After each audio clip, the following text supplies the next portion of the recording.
آج کے سبق میں ہم لوگ ادغام متقاربین کا قاعدہ سیکھنے والے ہیں۔ ادغام کے معنی ہے ملانے کے، اور متقاربین کے معنی ہے دو ایسی چیزیں جو قریب قریب کی ہوں۔ ادغام متقاربین ایک قاعدے یعنی ایک رول کا نام ہے۔ تو ادغام متقاربین کا قاعدہ بننے کے لیے چند شرطوں کا ہونا پہلے ضروری ہے، اس کو سمجھ لیتے ہیں۔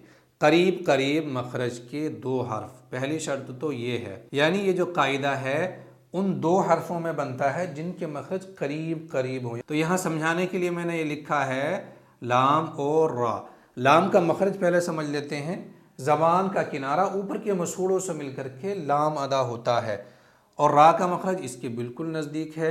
را کا مخرج ہے زبان کی نوک کمر کی طرف یا پشت کی جانب اوپر کے تالو سے مل کر کے را ادا ہوتا ہے۔ تو لام اور را دونوں الگ الگ حرف ہیں اور ان کا مخرج بھی الگ الگ ہے، لیکن قریب قریب ہے۔ اسی نسبت کی وجہ سے اس ادغام کا نام ہے متقاربین، یعنی دو ایسے حرف جو قریب قریب مخرج سے ادا ہو رہے ہیں۔ مخرج کو اور ڈیٹیل میں سمجھنے کے لیے آپ ہماری پرانی ویڈیوز دیکھ لیجئے، انشاءاللہ بہت کچھ سیکھنے ملے گا۔ بہت آسان انداز میں نے مخارج کو سکھایا ہے۔ ایک شرط یہ ہوئی کہ ان دونوں حرفوں کے مخرج قریب قریب ہونے چاہیے، اور دوسری شرط یہ ہے کہ پہلے حرف پر سکون ہونا چاہیے اور دوسرے حرف پر حرکت میں سے کوئی بھی حرکت آ جائے، چاہے زبر ہو، چاہے زیر ہو، چاہے پیش ہو۔ تو یہ دونوں شرطیں اگر پائی جائیں گی تو ادغام متقاربین کا قاعدہ بن جائے گا۔ اور جہاں بھی ادغام متقاربین کا قاعدہ بنے گا وہاں ہم کیا کریں گے؟ پہلے والے حرف کو سائلنٹ کر دیں گے بالکل، یعنی نہیں پڑھیں گے اس کو،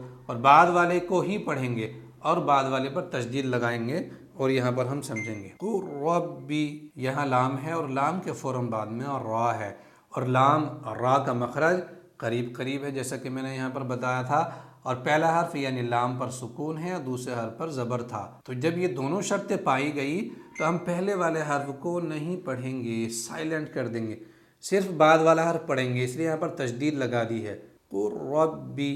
لام کی ذرہ برابر بھی آواز نہیں آنی چاہیے، ایسا لگے کہ لام یہاں پر لکھا ہوا ہی نہیں ہے۔ اس لام کو ہجے میں بھی نہیں پڑھنا ہے۔ ہجے کیسے کریں گے؟ قاف را پیش قر، لام کو نہیں پڑھیں گے۔ اس لفظ کے اندر دیکھ لیتے ہیں الم نخلقکم، یہاں ہمیں قاف نظر آیا اور قاف کے فوراً بعد میں یہ کاف نظر آ گیا۔ اس قاف کا اور اس قاف کا مخرج قریب قریب ہے، جیسے کہ ان دونوں حرفوں کا مخرج قریب قریب تھا۔ کیا مخرج ہے قاف کا؟ زبان کی جڑ اوپر کے تالو کے نرم یعنی سافٹ حصے سے مل کر کے قاف ادا ہوتا ہے، یہ والا۔ اور اس کاف کا مخرج ہے زبان کی جڑ اوپر کے تالو کے سخت یعنی ہارڈ حصے سے مل کر کے کاف ادا ہوتا ہے۔ تو یہ دونوں حرف بہت نزدیک سے ادا ہوتے ہیں، ان کے مخرج بہت قریب قریب ہیں، اور پہلا حرف پر سکون ہے قاف پر اور دوسرے پر حرکت ہے پیش کی۔ تو یہ دونوں شرطیں پائی گئی، حرف بھی پائے گئے قریب قریب مخرج کے، اور پہلے بے سکون اور دوسرے پر حرکت ہے۔ تو یہاں پر ہم کیا کریں گے؟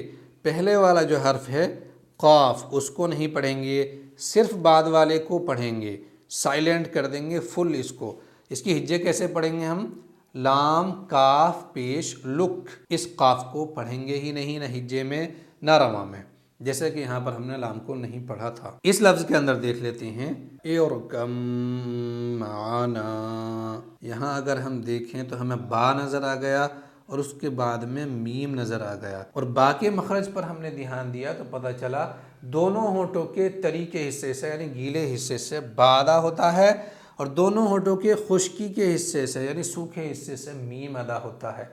ہونٹوں سے ہی ادا ہوتے ہیں دونوں حرف، یعنی بہت قریب قریب ہے ان کا مخرج۔ اور دوسری شرط ہم نے دیکھی تو سکون بھی ہے پہلے حرف پر اور دوسرے حرف پر زبر کی حرکت ہے۔ تو یہاں پر ادغام متقاربین کا قاعدہ بنا ہے۔ متقاربین کا قاعدہ کیوں بنا ہے؟ قریب قریب مخرج والے دو حرف آ چکے ہیں۔ جب یہ قاعدہ یہاں پر بن گیا ہے تو اب ہم کیا کریں گے؟